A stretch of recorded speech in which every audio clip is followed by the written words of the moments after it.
Samsung Galaxy A8, 2018, Hands-on Review. Introduction. Wait, what? So the Samsung Galaxy A8, 2018, and A8 Plus, 2018, are here to replace the Galaxy A5, 2017, and A7, 2015? That sure makes perfect sense.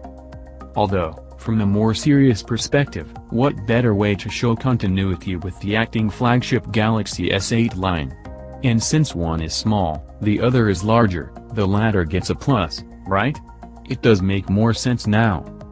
With Samsung's portfolio so thoroughly dissected, or rather, our amateur musings and marketing aside, let's move on to the actual Galaxy A8, 2018, we have here.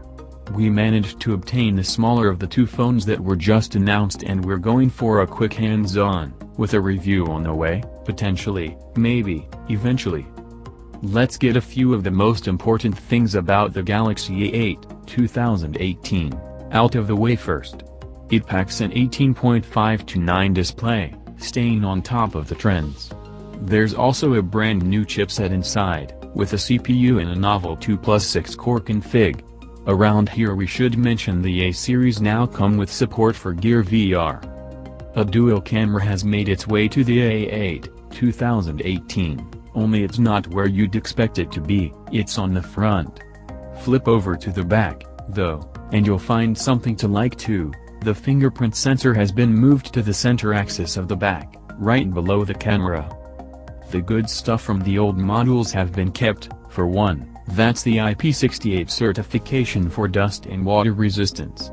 We've also got nothing but praise for Samsung's decision to fit in a dedicated microSD slot. That's the second year in a row in the A series.